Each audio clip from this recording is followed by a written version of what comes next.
The pages of a book are numbered in sequence starting with 1. A student is asked to find the sum of all page numbers in the book. He misses one page and reports the sum as 1783. What was the page number the student missed? And this is a multiple choice question where 5 options are given. You have to pick the best option or the correct option. And this problem, it's a common problem that I'm sure have appeared across various standardized tests, and it's known as the problem of the missing page. So this might be a well-known problem to some, but yet I thought that this was worth solving because it does involve some intelligent thinking on numbers and solutions. So let's start with the problem by considering the page numbers, and here we are not given how many pages were there in the book to start with. So we assume that we have n pages and the pages were numbered 1, 2, 3 and so on till n, because they were numbered in sequence starting with 1. So what's the sum of all the page numbers?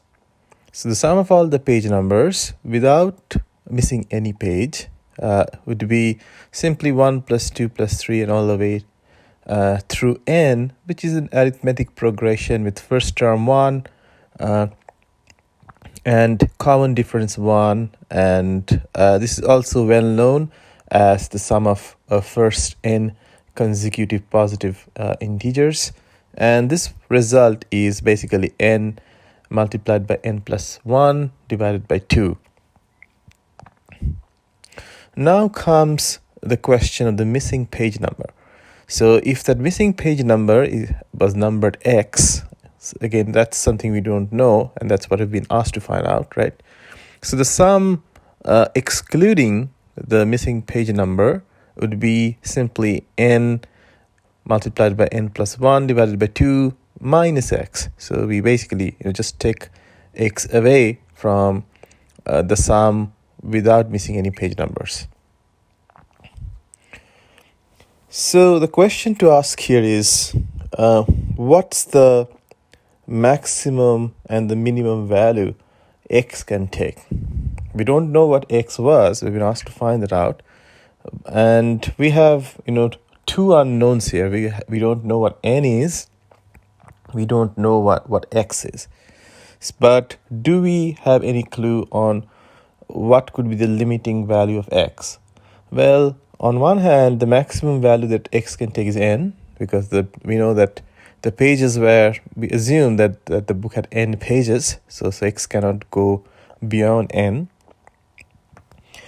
And if we assign that maximum value of x, then the sum excluding page number x would have a minimum possible value, because x is negative in the sum. So if we maximize x, that means we are minimizing that n multiplied by n plus 1 by 2 minus x, because x is negative.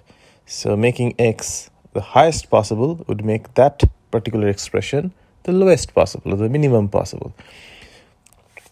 So the minimum possible value of the sum excluding the page number x would be therefore n multiplied by n plus 1 divided by 2 minus n. So we simply assign the value n to x, and that's why we see what's the minimum possible value the sum can take, and that comes to n multiplied by n minus 1 divided by 2.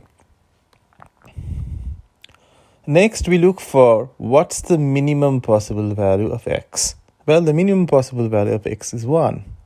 So x cannot go any lower than 1 because the pages were numbered with 1 to begin with. So that setting x to 1 provides the maximum possible value of the sum excluding the missing page. And that will be n multiplied by n plus 1 divided by 2 minus 1. So now we have determined what the minimum possible of the sum excluding the missing page could be, and what's the maximum possible value of the sum excluding the missing page could be. We could write these inequalities because we are given that what that sum is. It's 1783. So these inequalities must be satisfied, right? So n into n minus 1 by 2, which we calculate as the minimum possible value of the sum. So that should be therefore less than equal to 1783. And n multiplied by n plus 1 divided by 2 minus 1, that we determined as the maximum possible value of the sum excluding the missing page. So that should be greater than equal to 1783. Now that we have these two inequalities, we can manipulate these inequalities to arrive at these results. So what we have essentially is product of consecutive integers. So remember, n has to be an integer, right? Because the page numbers, it has to be an integer. So the product of two consecutive integers, n multiplied by n minus 1, should be less than equal to 3566. And from the second one, we have the product of, again, we have two consecutive integers, but these are different ones. So these are n and n plus 1. And that product should be greater than equal to 3548. So we kind of, get what the bounds would be for n into n minus 1 and n multiplied by n plus 1. So what lies between n multiplied by n minus 1 and n multiplied by n plus 1? Well, of course, n multiplied by n will be somewhere in between those two, right? N square. And now we start, playing a little bit of a guessing game of what's a perfect square. So remember, n is an integer, so we're looking for square of an integer, so perfect square. So what's a perfect square number in that vicinity of 3500 something, which are the two numbers 3566 and 3548?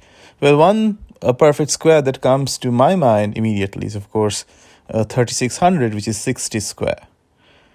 So that 60 multiplied by 60 will be 3600. So what if you plug in a value of n equal to 60 and we check whether those inequalities are being satisfied?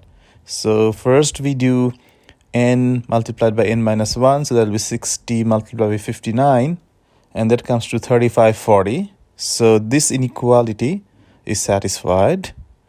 But we have to also check the other inequalities because, n has to satisfy both of those inequalities.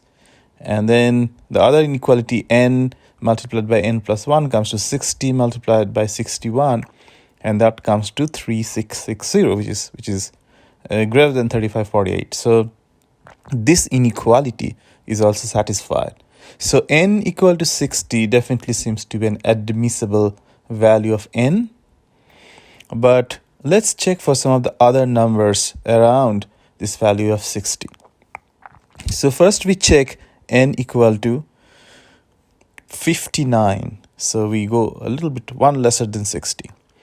And if we check that, let's see what n multiplied by n plus 1 would be. So that's 59 multiplied by 60.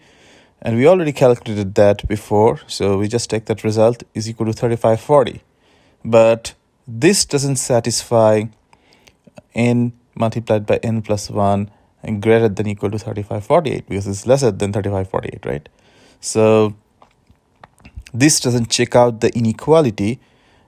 N multiplied by n plus 1 should be greater than equal to 3548. So n equal to 59 is not an admissible value of n because it fails this inequality. And we don't need to check lower numbers of n because lower numbers would automatically fail if n equal to 59 fails to satisfy n multiplied by n plus 1 greater than equal to 3548, then going for lower values of n would also not satisfy that inequality anymore, because as you decrease the value of n multiplied by n plus 1 is also going to decrease further, right? Similarly, we can go for values of n that are greater than 60. So let's try 61. And this time we check the first inequality first. So n multiplied by n minus 1 for n equal to 61 will be 61 multiplied by 60. Again, we have already done that calculation before as 3660. So we take that and we see that this doesn't satisfy the inequality. N multiplied by n minus 1 will need to be less than 3566. So n is equal to 61 is also not an admissible value.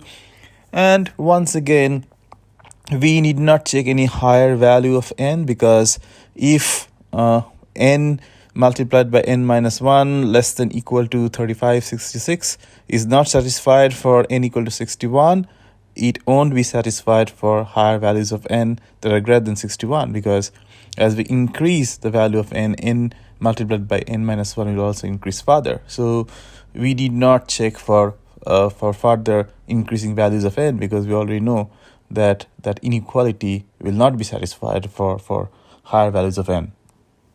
So in this way, by checking around 60, what we find is the only admissible value of n that satisfies both of these inequalities that we wrote is n equal to 60. So that's the number of pages in the book. But that's not what the question asked for. The question has asked for the missing page number.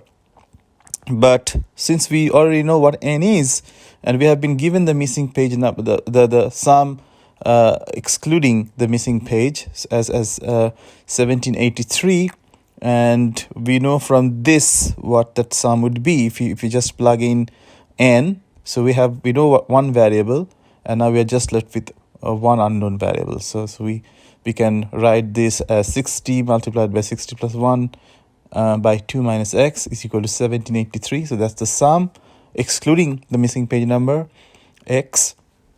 And we know there are 60 pages now. So the only admissible value, the number of pages that we found was n equal to 60. Solving this is fairly trivial. So x comes as 47. So the correct answer in this case would be the option A, 47.